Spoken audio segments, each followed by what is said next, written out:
I'm Russ Kickle, and on today's episode of American Reef, we've got another tank tour coming your way.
You know, it's funny. I say the name tank tour, but it's a little bit misleading, meaning to me what's really valuable about these videos is more the content in words, right? That kind of knowledge exchange on maybe, successes, failures, how people keep their, their tanks, etc. And so anyway, when we say tank tour, to me, that video is just kind of a nice to have, because what it allows us to do is to kind of really put in perspective some of the descriptions maybe that some of these advanced aquarists are actually talking about, right?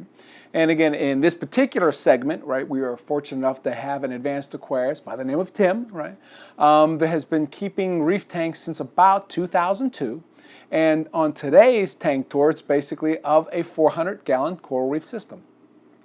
And again, the nice thing about kind of this interview with Tim was the fact that Tim over the years has kind of had these highs and lows, and luckily he documented a lot of these on kind of picture or on video, right? So we can kind of see the progression of this tank, since early 2000s to, again, we'll say the where we're at to modern day. And again, it tends to provide a lot of value, at least as far as I'm concerned, especially for the new hobbyist, right? And again, just a word of advice for the new hobbyist. If you're watching this video, one of the things you'll realize is, number one, it's long, right? It's probably about an hour long. And I do that on purpose, meaning I try to tell the complete story or the complete recipe of this advanced aquarist kind of like reason for failure or reason for success, right? So that you can kind of follow their recipe and you yourself can be an advanced aquarist. But the word of caution is this. Again, try not to pick and choose what works for maybe Tim versus a Mike Paletta versus kind of a Sanjay Oshii, those kind of things.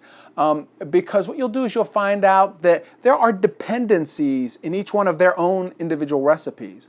And if you're starting out, if you pick and choose, you'll find out that that recipe is probably one that's not going to work, right?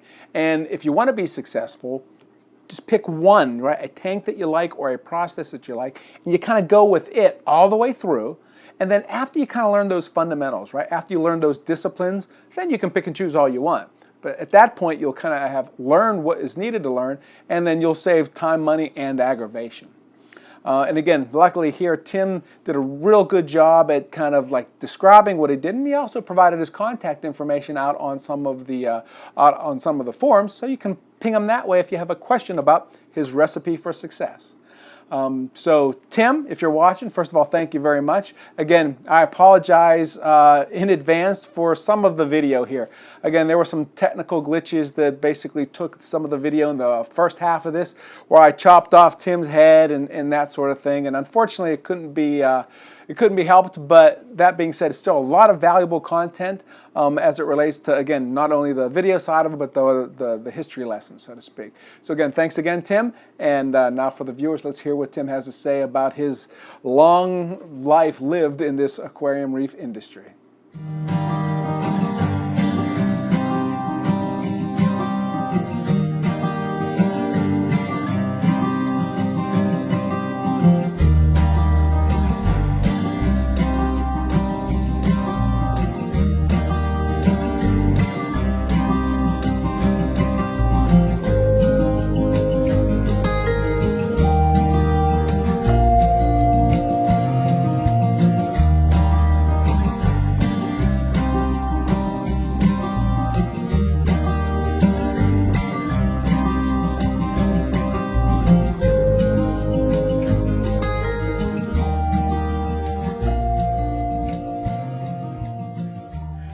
first of all, to kind of set the stage for kind of like the, the viewers are going to watch this, you went out of your way, number one, to take time out on a Sunday to have this conversation. But then how much time did it take you to kind of do some of the filming that we kind of went back and forth with? Because it came out perfectly. Oh, great. Yeah. I it really didn't take that long because I used my daughter's little cheapo camera, and it's just a Canon PowerShot A95 or so, or something really. It was like $100 at the time, and right.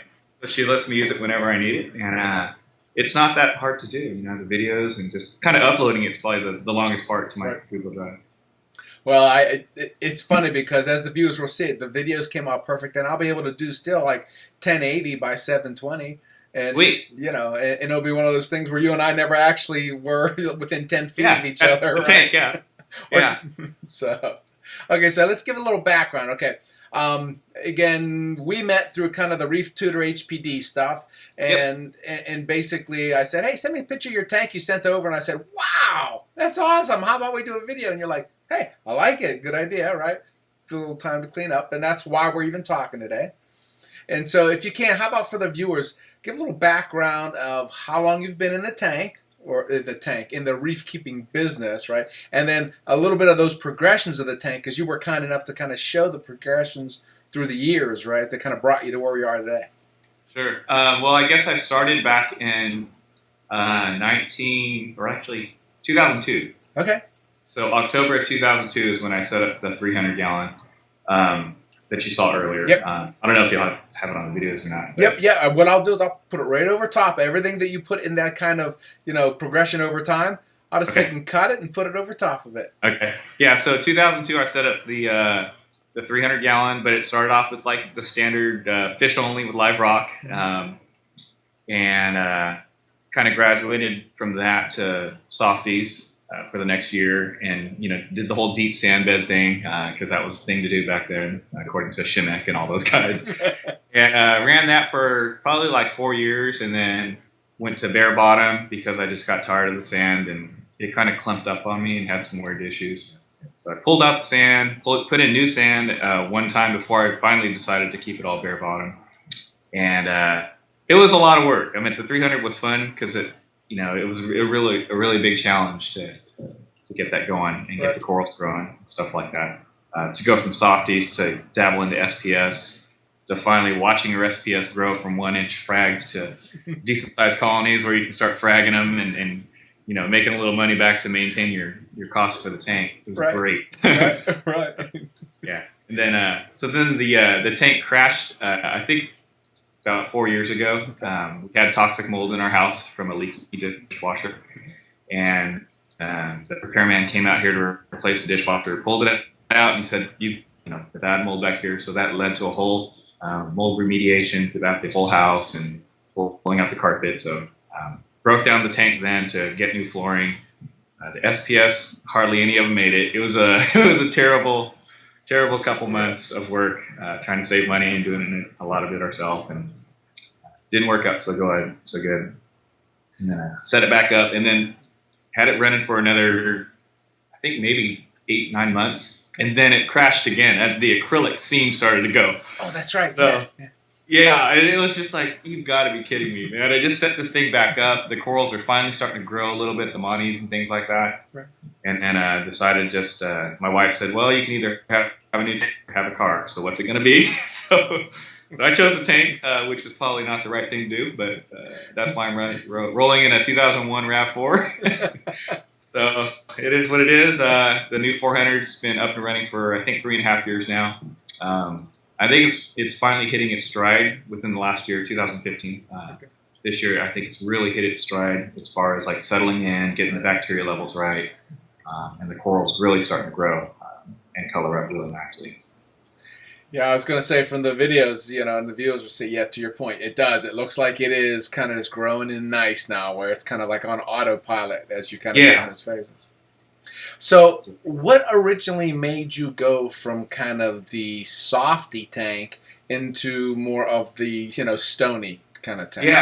Yeah, I would say it was color more than anything, because we have, luckily here in Sacramento, we have, even back then, we had like 5 or 6 different fish stores that you can go to, and each store has their unique selling points, but a few of them had stony corals at the time, and they were kind of just really neat to see. It's like this field of depth and color, but the stony corals totally drew me in. Right. To see all the purples that you couldn't just get the purples with the softies, at least back then. Right. Yeah, it's funny. Same thing, right? For the longest time, I was kind of like, they're colored sticks, right? But then after a while, I'm like, yeah, they are colored sticks, right? Meaning you have the various kind of, we'll say the depths of purple, That's what it is, yeah. And you're like, wow, and it's not the same, and it's amazing because I know exactly what you're saying. So a lot of people ask me, they ask for frags and things like that, and I always just say, well, my first question is, what colors are you looking for? And then they come over and they see the tank and they just start picking a few things here and there, and then it comes down to like the growth formations. If you like staghorns, or if you want faster growing corals like stags, or if you want slower growing corals like tenuouses or locanis, and the growth patterns. Right. And if you want tablers, I've got tablers. It's just really neat to kind of put it all together and kind of see it come together finally. Yeah, it's kind of like that artist, right? I mean, you have this vision of what you want to get to, but you can't start off that way, and you're kind of planning on it. Exactly.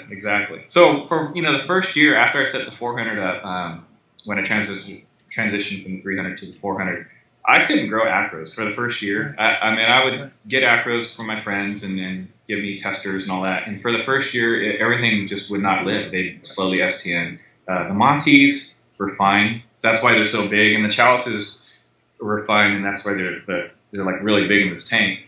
But the stony corals, man, I think it's a bacteria thing. It just took a while for the tank to get settled and to get all the chemicals leached out or whatever was causing problems.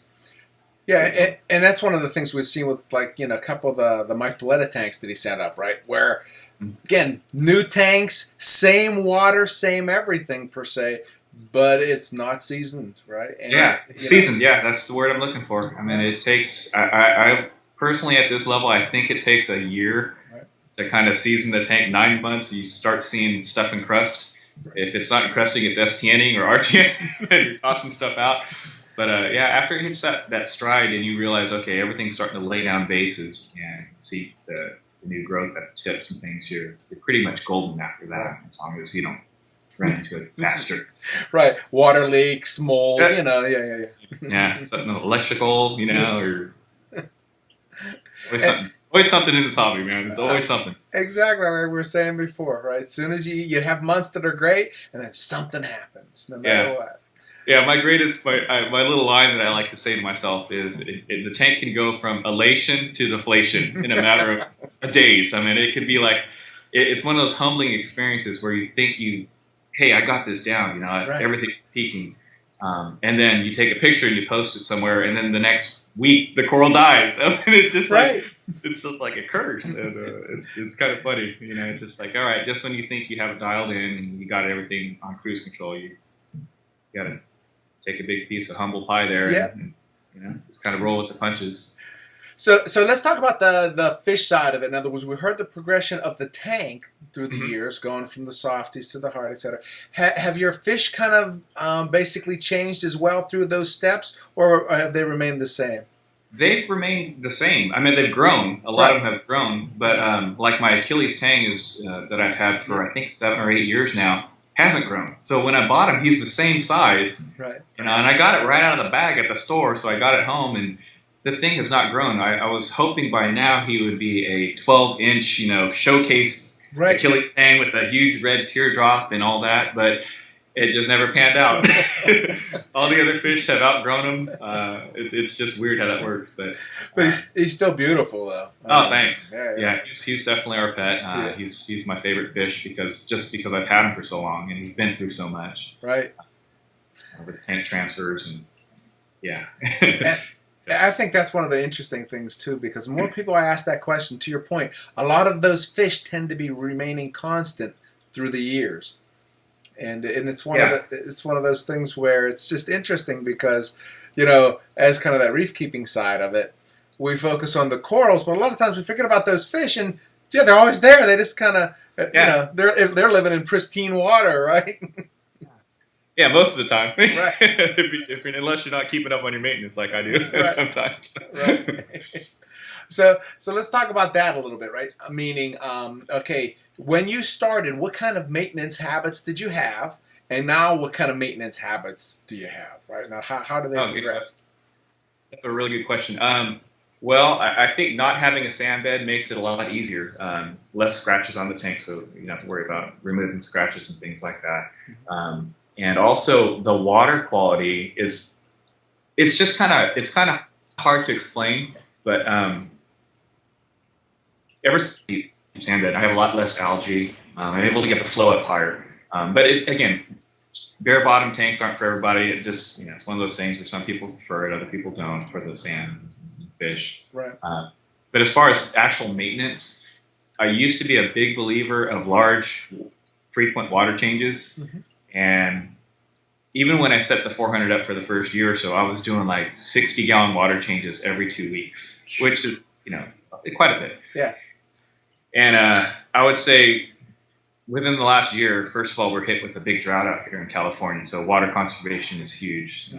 So I'm only doing a 30-gallon weekly change, which isn't much. It's like 7%, because the total water volume with the sump is about 420. Mm-hmm. So 30 gallons, about 7%. And I do that weekly, and the tank seems to be doing really good with just that minimal amount of water changes. And now, when you do the water changes, do you kind of go in there and kind of suck out the stuff on the bottom, or do you just drop water out and put it out? Yeah. I'll try and I'll try the detritus and debris kind of accumulates in a few spots, so I'll kind of siphon it out into the toilet, and then it just drains into the system there. And then other times, if there's like cyanoalgae or cyanobacterial algae that comes through, I'll do my best to siphon that off the rocks, because it's kind of unsightly. Yeah. Red stuff. Everyone gets it. I don't care who you are. Everyone gets it sooner or later. If you haven't had it, you're going to get it. I know, too. And that's what's so frustrating with the new guys, right? Because they're like, oh, man, I keep on getting it. I'm battling. I'm like, trust me, it's a patience time thing. It will work itself out, right? It does. It's a mystery. It's one of those things. I know it's bacteria driven. Right. But weekly water changes of 30 gallons. Sometimes during the summer times, I'm pretty busy during the summer out playing sports and stuff like that. It turns into a 30-gallon water change once a month. I mean, honestly, it's just the way it is with life and having kids and being active. Right. Not enough time. Yeah, no, life gets in the way, right? Life gets in the way. I'm trying to think what else. I changed a filter sock. I have a filter sock on there. I changed that. I've got 2 clean ones I always keep on standby, so I rotate those out. So that's usually every 3 or 4 days. Okay. If it needs it. Mm-hmm. GFO, I run 3 cups of the bulk reef supply GFO usually, and I change that once every, I think, 4 to 6 weeks. Okay. And then I use their carbon every once in a while. I don't really use a whole lot of carbon, but the water looks like it can be cleared up a little. I'll just run a little bit, like 2 cups of it. Right. And as far as kind of like salt creep on, your lights or cleaning the algae off the glass, how often and frequent do you do that fun stuff? Everyone has to deal with that, keeping the tank walls clean. So I try to do that if I'm around. I try to do that at least once every other day, because there's moths that build up. I forgot to mention, I also started dosing the Red Sea no-pox. It's called no-pox, and it's mainly used for nitrates. Okay. To control the nitrates. The GFO is for the phosphates, so this stuff is used for the nitrates. So it kind of drops the nitrates down. Right now they're running at about 10, which is good for me. Yeah. But it kind of builds up a small film on your tank wall, so I kind of scrape that down every other day. If I'm not around to do it, my kids know how to do it, so they take care of it for me for travel time. That's about it, cleaning the skimmer head, or not the skimmer head, but the collection cup. Yep. If I could smell it, it has to get cleaned. That's kind of the rule. If my wife had a tank and she could smell it, she tells me to do it. So here's the funniest thing. As long as I've been doing this, I still have not bought a controller like a Neptune or an Apex or something like that, something fancy. I'm still running old school digital timers that have the time drift, and every once in a while you have to go in there and kind of change the clock to make sure they're all close. but I've never had anything super fancy like that. Right. That's programmable, basically. Right. I've got a Renko controller for the heater slash fans that come on if the fans ever need to come on. But I don't have a chiller, nothing fancy like that with the computer. And I think at work. It's like the last thing I want to do is get home and try to figure out something or have to flash a firmware or something like that. Exactly. You do that during your day job, you know. Yeah, that's like I had mentioned in several of the videos, right? I mean, especially for the new hobbyist, I'm kind of like, stay away from that stuff, right? Because you can have a beautiful tank and learn the fundamentals, and then you're not relying on technology. And then after you do that, then you know what pieces of technology you can use, right? Yeah. And you know, I've seen a lot of systems online that have problems with that, with you know, the pH controller being, or the pH probe being off, or the temperature probe being off. Right. The computer doesn't. It's just all in. So it's going to act on, you know, however you set it up. Right. If it's a fault, then it's going to try and fix the fault Right. and shoot your pH up on your calcium reactor or something like that, and give you an alk spike. Yeah. I've never done that. I've never done the computer thing. I don't even have a pH monitor on this tank, so I have no idea what the pH is on this tank. And I was going to say, and a lot of people that you talk to too, they'll be the exact same way. Like remember the one gentleman over at Reef Systems Coral Farms, right? He had all those, you know, in his farm as well as all the accounts that he maintained. He's like, he just didn't care about pH because he thought, you know what, it would level off over time, and you know, just the normal dosing of calcium and alkalinity is okay. Yeah, you know, with water. Sufficient. It's really sufficient. Instead of you know, pH is kind of, it seems like one of those tricky things to monitor too, because that probe is really sensitive. I mean, it can move around with just the placement next to electronics and things like that. And I'm like, there's no way I'm going to have that something that sensitive controlling my calcium reactor, right. Which is just kind of like part of everything. Yeah. Well, and it's so funny because we're in technology, right? So, you know, there's that need, or you kind of want to gravitate to it sometimes, but like, to your point on the pH probes, I remember over at that Reef Systems Coral Farms where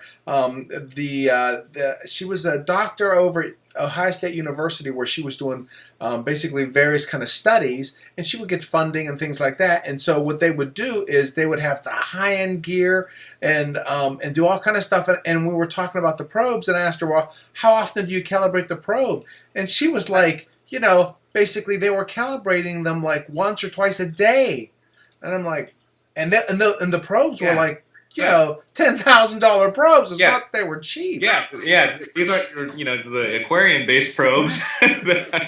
Like, right. So the sensitivity of that stuff is just like, wow. Unless you are, I mean, you get a little bit of coralline algae on your probe or algae at the tip or whatever. If you're not keeping it clean, then it can affect it. Right. And then I just learned, it's just like, you know what, I'm just going to test the alk. As long as the alk stays between 9 and 10, I'm good. So, yes, exactly. And it's that simple. Don't need to complicate it, right? Right. Even though it is kind of cool, you know, from the technological side of gadgets and stuff like that. Yeah, exactly. Like I said, because, you know, again, I gravitate to it, and then every now and then I kind of smack myself in place a little bit, right?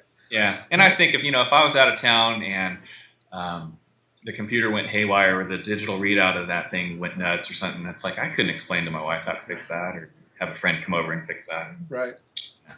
One less thing to worry about for me. Yeah, for real too. You know, although with some of the health issues that I had mentioned, that's where I'm starting to rely on it more because I don't know when they're going to happen. You know, so from that end of it, you know, the automatic feeders, I've got them loaded. You know, I don't use them per se, but I'm kind of like, if I'm not going to be around, boom, you know, I can always flip the switch from my phone. Yeah, ready to go. Right. Okay, so let's get back to your progression in your tank.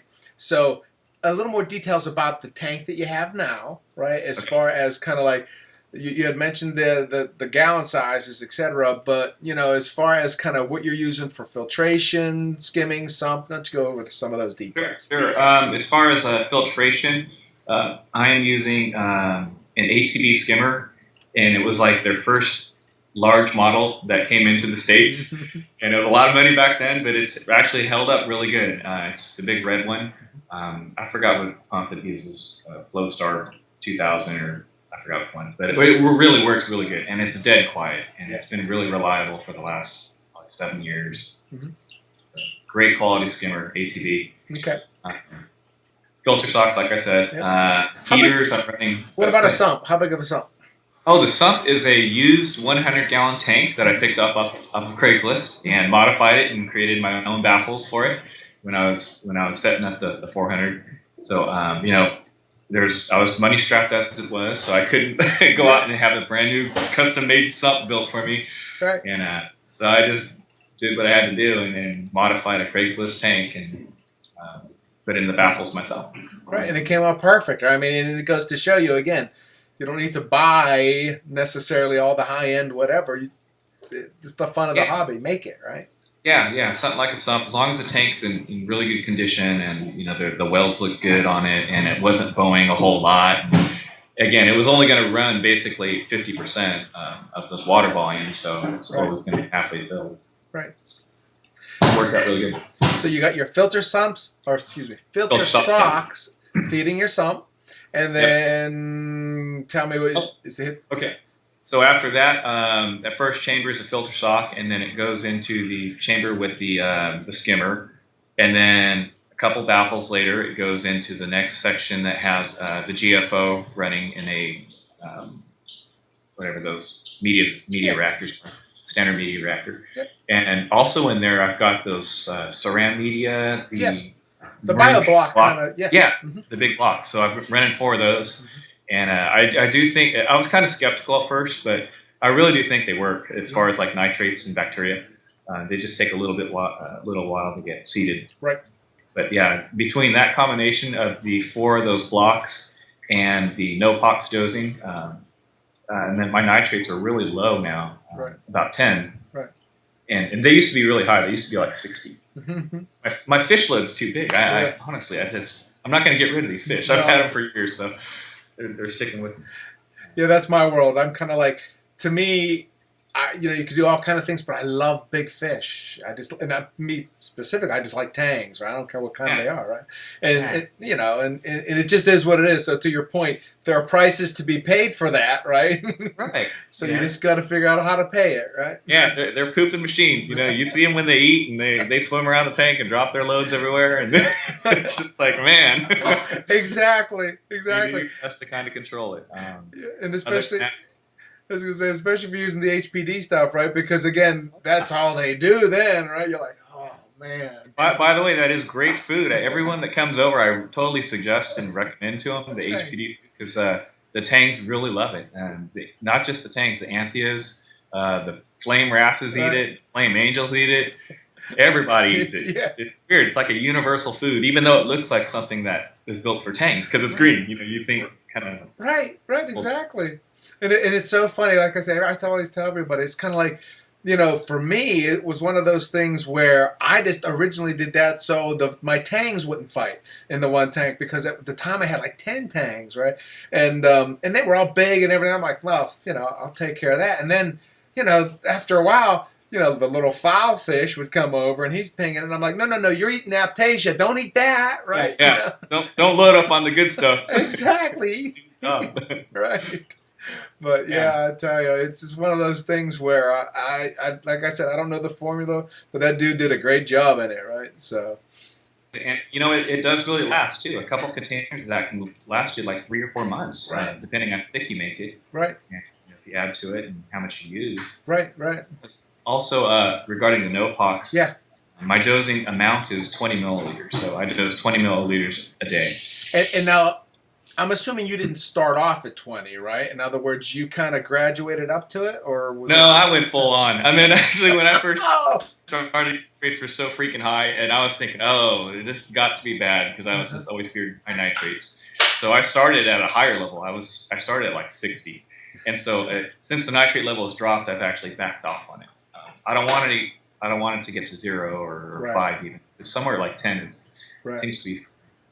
Now, is it kind of like a lanthanum chloride or whatever that term is called, where it'll basically take and bind to it, and then basically remove through the skimmer basically skims it out, and the skimmer does a good job of pulling it out once the no-pox is in the system, and it gets the bacteria feed on it, and the bacteria actually get skimmed out. Okay. And now, does it do anything funky to your like skimmer pumps or anything like that?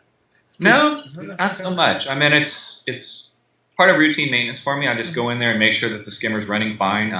I finally cleaned it out. The skimmer was, it's been set up for 3.5 years, and I did a total sump clean out a couple months ago, and boy, it was nasty. I mean, the amount of stuff that builds up at your lowest point of your tank is amazing. I mean, well, it's so funny because like I so hear you, because I just did that about probably, I'll say 4 months ago, and in the one tank I had all those little ceramic balls, and I put like a little plentum so it would flow, and nothing would get underneath there.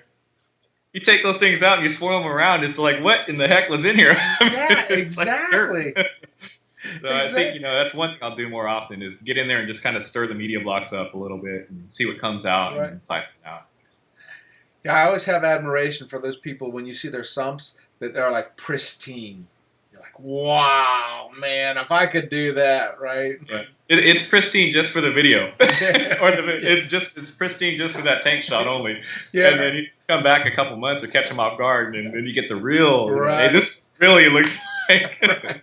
Well, see, that's why, you remember that video I did with worldwide corals? Right, that's one of the reasons I was impressed, because I never even told them I was going over. I'm just kind of like, I'm just gonna walk in. That way you can tell people where they're. And I'm like, oh, geez, these guys get it. Everything was just like so clean, right? And, and you're like, ridiculous, and it's awesome to see that happening out there. It is, and it takes time because it takes time, and they're a business, so they have customers that come in, so they want to make sure everything looks presentable. Right, and it does too, right? Especially again over in Pennsylvania, we don't have that many options over here, right? And so the ones we do have are kind of like, Yeah, we're lucky out here in Sacramento or California, this area, Northern California. There's a lot of fish stores, so there's a huge community of reefers out here. And it seems to be getting bigger. I thought it would go down, because it's a tough hobby. But I think the hobby is changing, where they're getting a lot of things figured out. It's a lot easier to get into, a little bit cheaper even with the equipment. Right. Options. So it's growing. It seems to be growing out here. So now what's, if we have viewers that are watching this in your neck of the woods, what should they be looking for? Like, what's the name of the club, location, stuff like that? Oh yeah, well, on the internet, on Reef Central, we've got a group called the Mars Group Marine Aquarist Roundtable Sacramento, and on Facebook there's a group called the 916 Reefers. That's a good group. There's a lot of people in there, and I just joined that one this year, and I didn't even know about it, but someone linked me to it. But I've been on Reef Central since I think Reef Central since 2002, somewhere back there. Set it up. Because that was the place to go to get all your information. Right. I'm out of Reef to Reef also. Right. Okay, so of the three, which one, at least today, do you find more, we'll say, convenient and valuable? Boy, they're all a little bit different. Reef to Reef seems to have a lot more with the vendor presence. There's a lot more vendors out there. So if you're kind of looking for something, I think that's more of a commercial business site where a lot of vendors are sponsors, so you can really see the latest and greatest stuff out there. I'd say for just pure knowledge and just old school reefers, Reef Central still for me. I mean, I'll go out there. It seems to be like the amount of activity is going down now. There's not that many people that have been out there with profiles that are 10 years old. It seems to be kind of dwindling, which is sad. But right. Yeah. And now the one that I'll go to sometimes too is still was it the wet web media? Oh my gosh, I haven't been there in years. Exactly. Yeah, I totally remember that site. Yes. Yeah. It has been years. I totally forgot about that one too. Wet web media. Yep. Yeah. I think Scott Feldman used to be out there too, a long time ago. Oh man, that brings back memories. Yes, exactly. Well, all those, remember, like the was Tony Calfo, all that, that. Anthony Calfo, Yep. And the deep sand bed, and that whole thing, and then Mike got involved, Paletta got involved, and Langside, and his Miracle Mud and everything. It's exactly. old school reefers that paid their dues. Exactly. Well, it's so funny because you mentioned Ling, because when I did that, clean my sump out after I told to buy them, I'm kind of like, let me throw some more Miracle Mud in that one chamber, because I had 2 chambers. I'm like, let me just throw more in to see it, right? And I laughed just because, one of the things that I had found out with Ling's method, and they don't do a real good job at explaining it, is in order for that denitrification to kind of take place, you need a lot of that mud. So it's got to be like what, 4 inches or 6 inches or something. Exactly. Like it's inches and it's surface area, right? Yeah. Oh my gosh. Yeah. Because the inches obviously means, so again, the texture is such that it doesn't allow kind of particles to settle down in there, which is nice. Yeah. And so your bacteria will grow down there. But the thing about it is you need that surface area to come across. Yeah. And it was so funny because I just stumbled across that, right? But then when I did that, what happened? As soon as I put the new mud in, Sino, here we go, right? Oh, yeah. So all the nutrients got released and mini cycle type of thing. Yeah, exactly. It still beats having like ammonia or something funky come out of there and wipe out stuff or cause nitrates or something like that. Right. A little cyano, it's once you start seeing it, you're in for a little bit of a battle, and stay on top of it. Yeah. No. Eventually it goes away and then comes back. That's right. Oh, back and forth. Yep, ups and downs. Okay, so in total then, so you've been doing this for like 13 years. Yeah, somewhere in that range. Somewhere in that range, and you chose the new tank over the car. I'd say actually reef keeping 13 years, but I've had saltwater tanks since. Gosh, I can't even remember. Since college. I've always had, my senior year in high school, and I graduated in 86 was my first year that I had a saltwater aquarium. So that was a 100 or a 50-gallon tank with dolomite, dolomite sand bed, whatever that stuff was, and the green algae that came along with it, the green cyano back then. With the undergravel filters, remember? Undergravel filters with the air stones, and then if you're really cool, you can get the power heads to put on top of the undergravel filters. And, that was like, do you trust this electricity in the water thing, right? Exactly. Remember when they first came out? Yeah, it was just, oh man. And I think that's when even like wet dries were just coming online. Yes. Wet dry filters were just coming out. And, yes, that's just right. Like miracles or something like that. And fun stuff back then. Yeah. Okay, so what made you actually go from plain salt, meaning your fresh, to kind of your reef? What was the impetus? I think it's just a natural progression. It's kind of a challenge thing. You just kind of move through and just kind of try new things. So you keep a fish tank for so long, keep certain fish for so long. I did the angels and all that good stuff for so long, and then you just wanted to change it up. You get a little bored after 5 or 6 years of doing the same thing. Right. So I just kind of changed it up. And so now you have your reef. Now this is the 400-gallon, correct?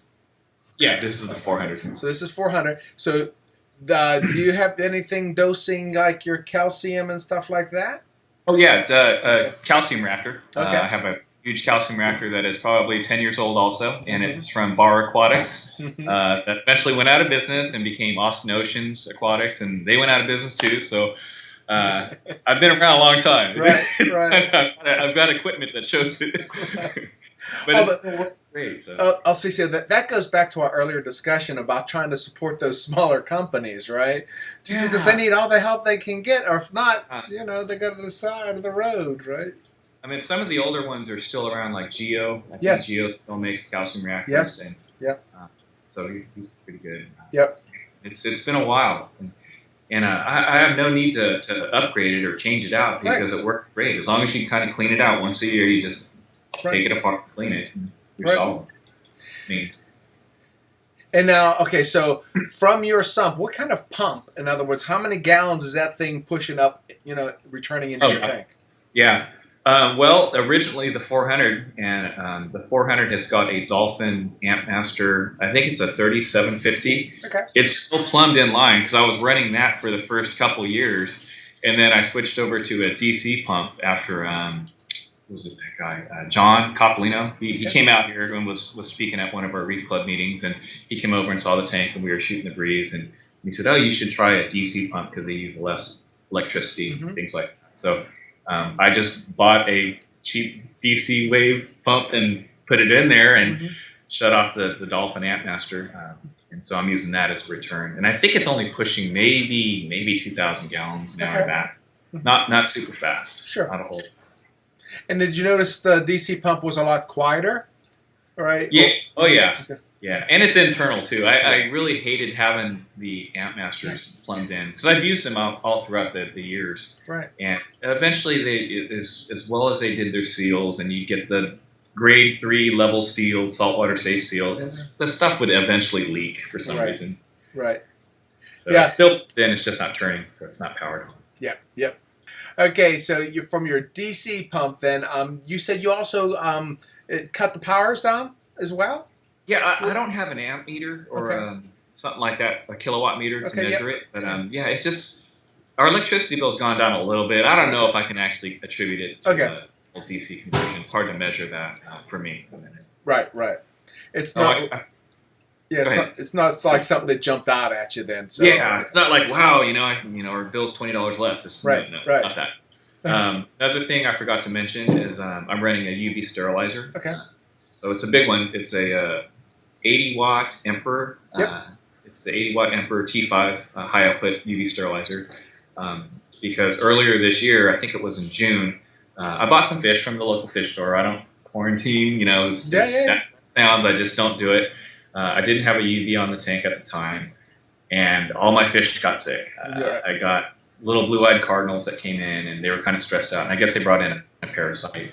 In all my tanks, everybody looked like they were on death's door, and it was like crazy sad to see them, with their face right up next to the power head trying to survive. I was like, oh, what did I do, you idiot? You just hate yourself for making these mistakes because you don't think it's going to happen to you, but it does. Right.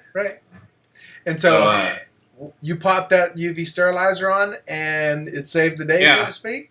Oh, yeah. I've used them in the past, but when I set up the 400, everything was so healthy, and, I didn't really have the need for it, so everything was running fine until I got this little batch of fish from one of the stores, and, it got all the tanks sick, and there was no way I was going to lose my fish. There's no way. I told my wife, I'm like, well, it's going to cost me, like close to $800 to get a sterilizer and a pump to run it, and then a little bit of the plumbing and figuring out how to get it all online and everything.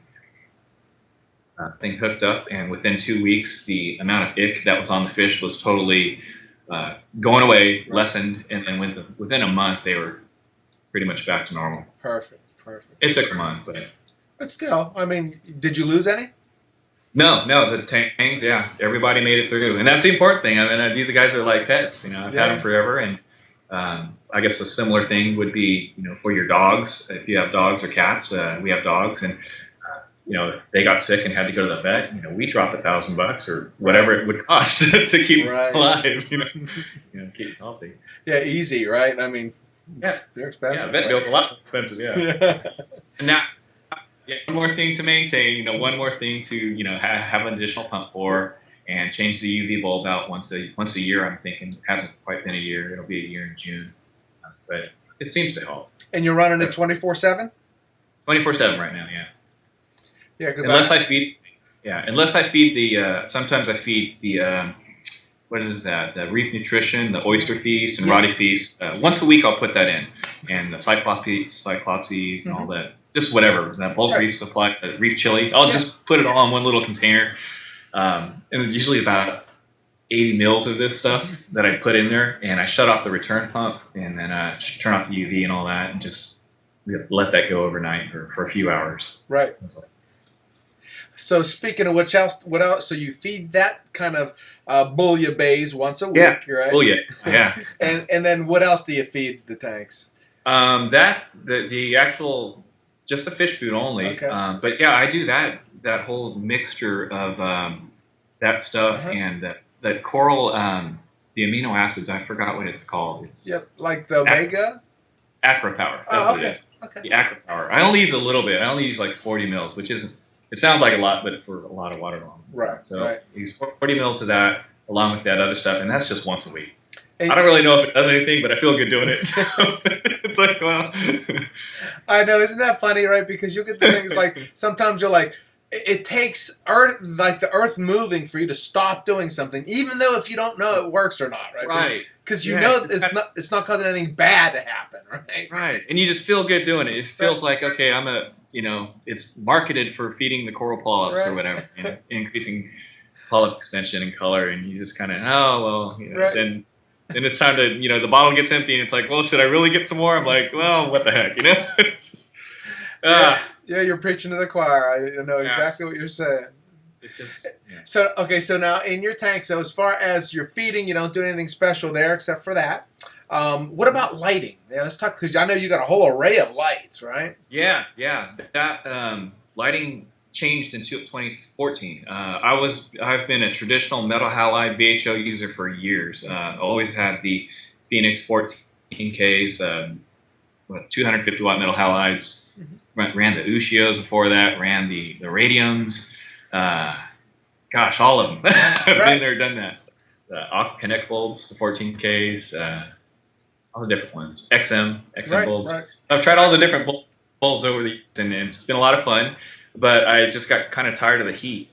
For summertime, man, this house would the metal halides coming on would just make the house really humid and uncomfortable. Right. So in 2014, I finally bit the bullet and went and bought a couple of the Ocean Revive Ocean Revive LEDs, and sandwiched a couple of those in between the halides, and visually got the color dialed into a Phoenix 14K, and they just added more since then. Right. And now, how many do you have total?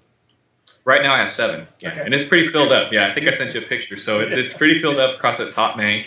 And they are on the most ghetto jerry-rigged system for lighting in the world. I like that PVC system. I thought that was pretty... PVC and aluminum channel. Okay. How do you get the PVC not to bend? Because, short run. I think it's only like 20 inches long, 24 inches. Not long enough, and it's 1 inch or 3/4 inch PVC, so it's not gonna. I was totally impressed with that. I was just like, nice, right? Yeah, I got 3 kids that are 17, 14, 11, so I mean, I gotta save money wherever I can. It's one of those things. It's nothing fancy. The lights aren't fancy. They're basic controllers, on or off. Right. Not dimmable or not controllable with a computer, so I'm real basic with that. And they only run like 4 hours a day. So that's what I was going to ask you. What's your normal traditional light cycle? In the mornings, I have 4 of them come on from 7 a.m. to 11 a.m.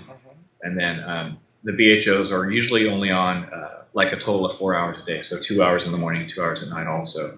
And then in the evening when I get home, the other 3 come on. So they come on from like 4 to 7 or something like that, or somewhere in that range, or 3 to 7 or something. So it's not very long.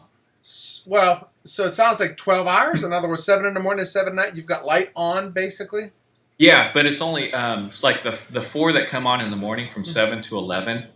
They stay on for 4 hours only, and then the tank is dark. Oh, so you cut it. Got it. Yeah, because I'm like, I'm not going to light the tank if I'm not home. It's just that's precious time that you don't get to see it. Yeah, I get that. Right. It's totally that way.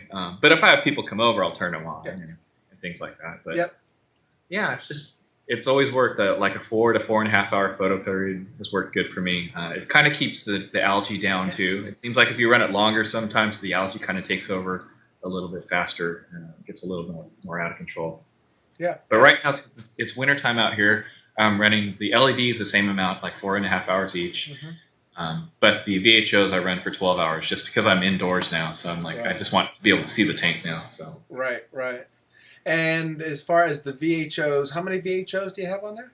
There's 4 of them, and they are the old ones, the 6-footers, the 72-inch ones. Yes. Everyone said they're going to stop making. I was like, no, don't stop making these things. And luckily, there's I got them from Foster's and Smith, and they're still supplying them, so which is good. I had heard a couple years ago that they were going to phase them out, the VHO technology. Right. But they haven't.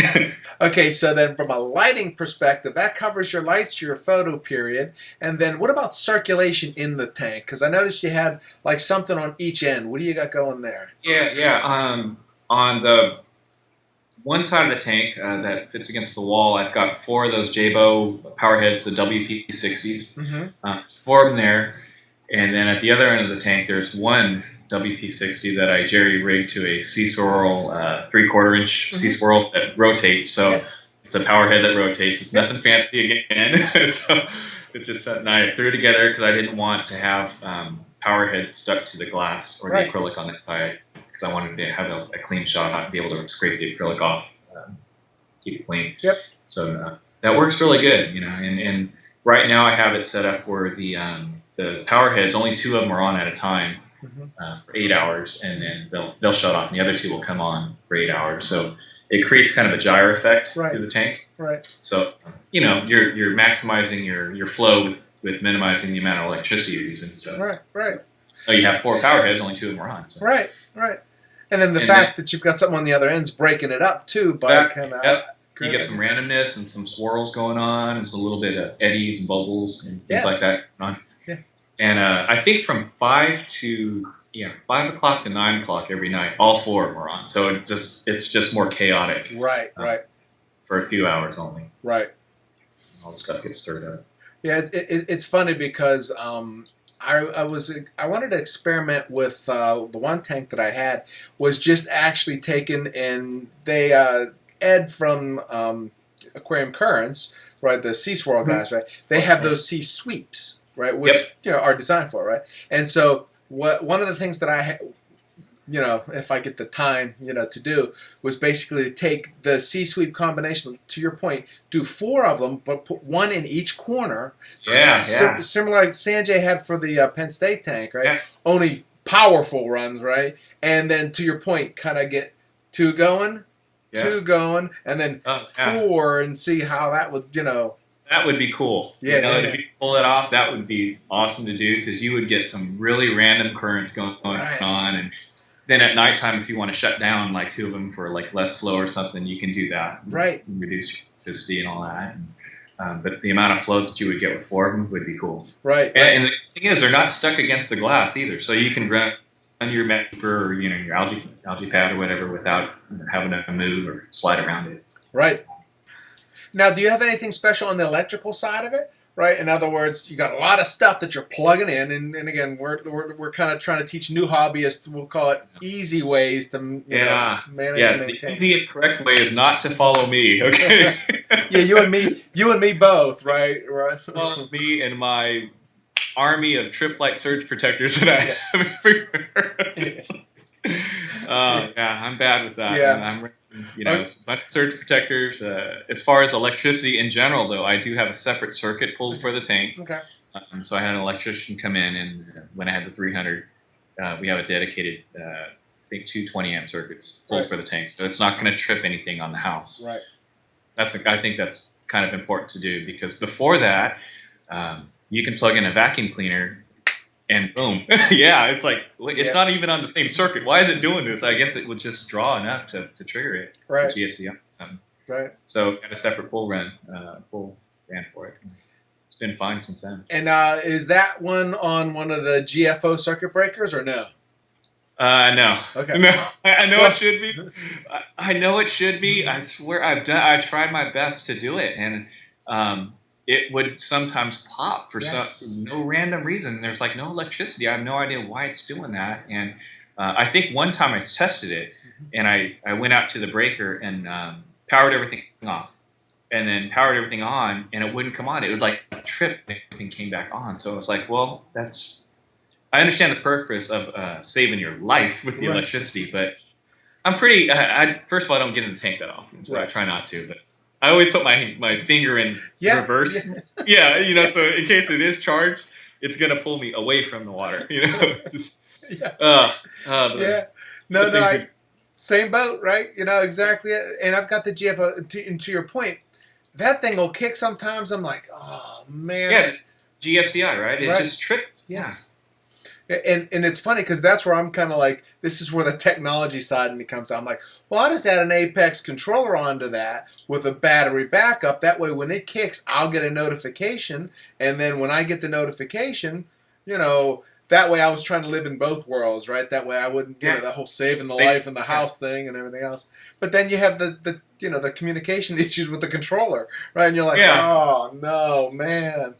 It's sometimes you just have to just like pick and choose your poison on this one. And because I was constantly tripping it for no strange reason, I have no idea why. It was just sometimes when a certain light would come on and it would just do that, and there was no electricity anywhere. So it must have been a draw thing or just a fault. I changed them out. I bought like multiple GFCIs and thought it was a bad faulty one, and the same thing. So to your point, put it in the switch and then, or put it in the whatever you call the expansion box where it kicks there. Okay, that way everything doesn't go.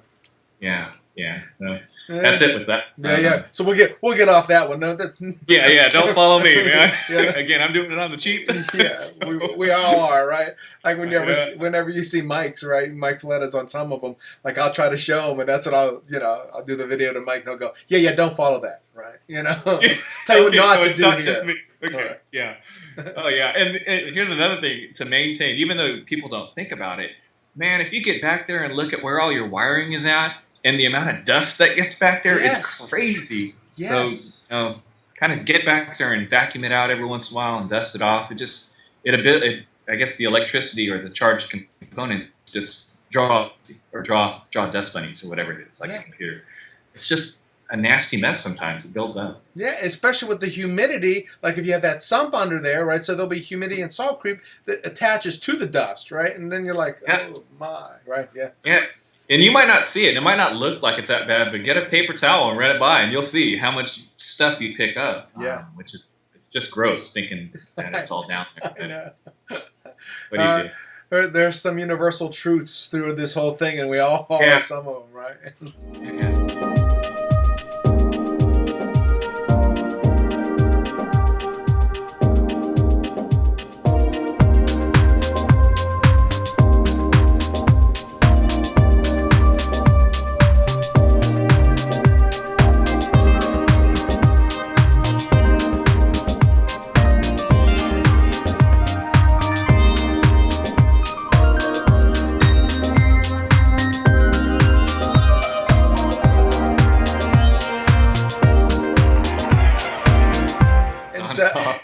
Okay, so now with your tank, now that you have, so it's been up approximately, 4 years, you said?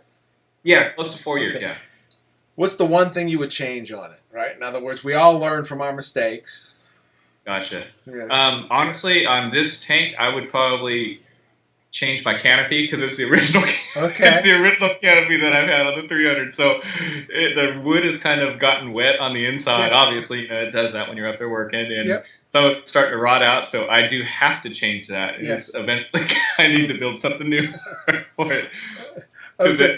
Moved the old one over. I was so burnt out. I was like, I don't want to do this anymore. I just moved the old one over to the 400 because it fit, and it's just kind of falling apart a little bit. I do need to get on top of that and do some work there. Okay, so how would you build the new canopy? In other words, again, because you saw what you like in this one, but then we'll do this different, right? Like you'll see some people raising them, lowering automatically, and all that stuff. What would you do? Yeah. Honestly, I'd probably keep it the same. And I'm like so minimalistic and so simple when it comes to things like that. It's just a skirt, basically, you saw in the video that I sent you. It's an open top. It's just a skirt with the lights kind of mounted to the wood that is slowly rotting out now because of moisture. Even though I did my best to put the varnish, marine grade varnish inside of it when I built it. That was many years ago. I think the canopy is maybe 12 years old now. It's pretty old. Yeah, you can't argue with 12 years above a saltwater tank. Yeah, I know. It's just and the brackets that hold the VHOs on and stuff. They, even though they're supposedly rust proof, they kind of rust. Yeah, exactly. So you get corrosion. And now, as far as there's nothing you would change on the tank, right, per se. What's the one thing that, looking back, when you kind of made the switch, you're glad you did? Was it the size, maybe? Circulation, filtration, the rock work, what? Oh, man, that's a good question. I would say, let's see. Because I've been doing it for a while, I think I kind of really thought everything through. Right. And just, the rock work, I basically, when I first set it up, I had 3 unique islands. I think there's a video of it that shows there's 3 unique islands. But then as you fill it in with coral, you get Tonga branch rock and you connect them together and add corals to it. So right now it doesn't even look like 3 islands. It's just all one big solid block of coral. Right. But man, I wish. Yeah, I don't really know. Here's one thing I would probably do if I had the money to do it back then. Okay. I would have went with glass, Starfire glass versus acrylic. Okay. Yeah. Just because of the scratch factor, or Just what? because of the scratch factor, yeah. Okay. I mean, acrylic does scratch. I've always had acrylic tanks my whole life, and they scratch. And even though you can remove them, it's still kind of difficult to get in there and do that. Sure. That would probably be the biggest thing. I probably would have with Starfire glass, but the price was like $2,000 more, and I was already stretched thin as it was. Right. Yeah, I mean, there is a premium. I know, when I was in those videos with Gary, right, when he would set, tanks up in offices. Yeah, I mean, he'd give basically the office owner two prices. Here's a plain glass. Here's Starfire glass, right? And yeah, they were orders of magnitude more, right? I mean, yeah. So that would be the biggest thing. If I had a chance to do it all over again, I would probably go glass. Okay, good deal. And as far as future plans with the tank, anything future? Because to me, it's it's autopilot, meaning it's a beautiful tank. As far as future plans for the tank, I am still waiting on those max spec gyres to kind of get to the bigger volumes, that can span like a longer run. They're close. I think there's a new version that's coming out, the Max Spec 170. Yep. So, those might, I'm kind of looking forward to something like that, adding something like that for flow. And now, would you replace the bank of, power heads that you have? Is that the idea? Yeah, I think I would, because they look kind of cool. They're slimmer. They've been out for a couple years now. I think, it takes a cycle to refine the product to get it right and make it easier to maintain. I hear there's problems with people maintaining them and fins breaking or something like that. So I haven't really jumped on them yet. And then they need to make the magnet strong for since it's moving a lot more water, it should be strong enough for 1 inch acrylic at least or something, so it doesn't slide. Because I've seen ones where the magnet slides down. I'm like, I don't want that. Right? Yeah. Have that thing slide down and blasting your corals and stripping the tissue off. Right. So that's one thing I'm kind of excited about, that new generation of circulation pumps. I've got a couple rules I have for the aquarium, for the reef tank. Like one of the rules is that I never work on the tank past 7 o'clock, 7 p.m. Okay. Hold it. Why? What's the? It's one of those things where once you start working on it, sometimes it turns into an all-night thing, or a piece of rock falls and you're there till midnight and working on it and you're tired. And you got to work the next morning, and your back hurt. It's just ridiculous to do that. So, cardinal rule, man. I don't even care if it's changing out my or cleaning my skimmer head thing. Right, doesn't matter. I don't even do that. Right, nothing past 7 p.m. Another thing is never work on your reef tank if you're wearing good clothes. Because salt or something, a stain, or if you're doing frags or gluing stuff, the glue manages to find its way to your clothes. Amen. And then I think the last one was never work on your reef tank if you're in a hurry. Like if you have to be somewhere, like I got to shuffle one of my kids off to sports or something. Yes. Don't even bother. Just take your time and get back into it. I so understand what you're saying. That's like I always tell everybody, like when they're going on vacation, they try to get their tank all primed up. And I'm like, my one rule is 2 weeks before, don't touch. No changes. Right. Like change control. No changes. Exactly. You got it. The IT stuff. That's right. Kill the changes, right? But it's so hard, right? Because you're like, man, you're going to be leaving this thing that you've babied, 300 whatever days a year. But you gravitate to it. Yeah, that's totally true. You know what? Not to, and then don't try and introduce too many changes at once. Yeah. If you're trying a new supplement or something, don't try it with a bunch of other things. Just really small changes. Those rules have kind of developed those over the years as far as getting on the tank, and it keeps me happy because at first when I had the 300, I made the rules up even back then, but the first year the 300, you're so excited and anxious about the hobby. You're there working, and one time I was up until like 3 a.m. I couldn't believe it. 3 a.m. doing rock work because you move these rocks around, something always falls. Right. And falls down, you got to bend over and pick it up. And the tank the size, I'm using these aqua tongs to reach down there. Your freaking hands are on fire. You can't even grip it anymore. Just feels like it's terrible. Right. It's terrible. do that again. Right.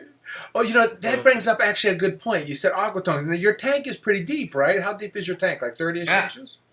It's 30 inches tall, yeah. Okay. 30 inches tall. And then the canopy on top, I do all my work. Oh, the top of the canopy is another, I think, 14 inches. Okay, so I basically have a ladder.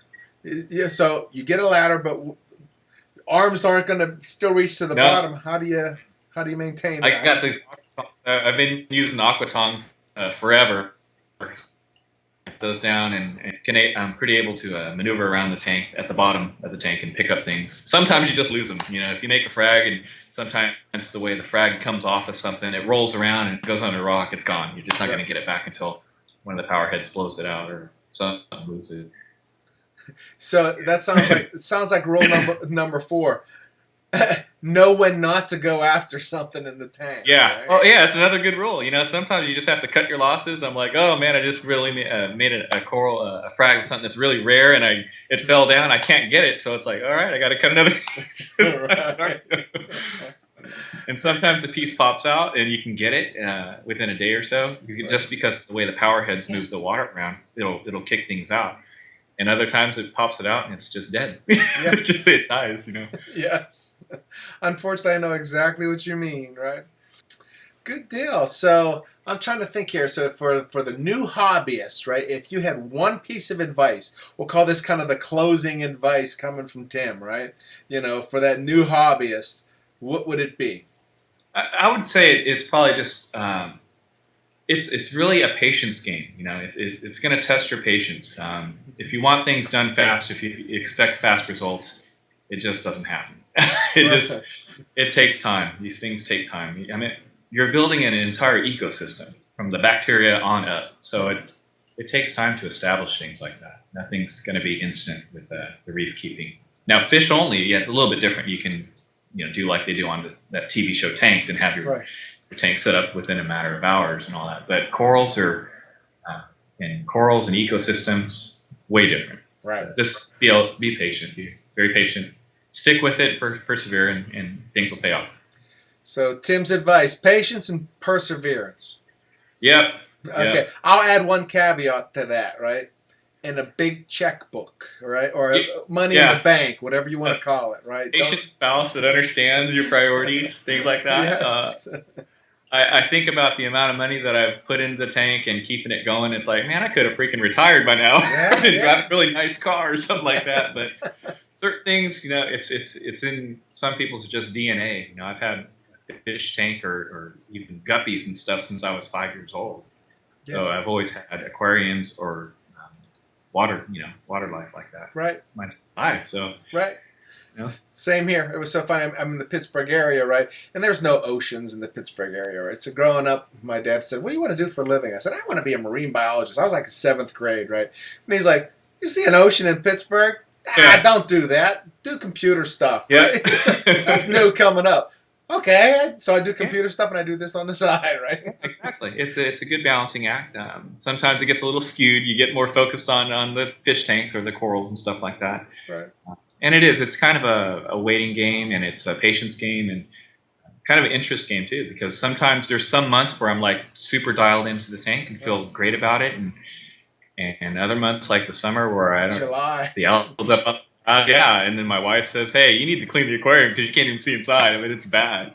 But ebbs and flows. Yep, I so hear you. Well, again, I just want to thank you, and I'm sure I'm thanking you for the viewers out there for taking the time, because I'm sure, like everything else, we all pick up things from other hobbyists, right? And I'm sure you'll have saved somebody either time, money, or their house from catching on fire. Yeah. Hopefully. And on that note, do you, you still on? You said you're on Reef to Reef. What's your, if people want to talk to you? My call handle is TFP. Okay. TFP, and it's TFP on Reef Central and Reef to Reef. So you they can message me out there. Yeah. There you go. Good. Yeah, that or you can just ignore them. Yeah. It's like, this is from Brussels. That's right. No, I appreciate you taking the time to do the show. I mean, it's I've never done this, so this is very it was something to look forward to.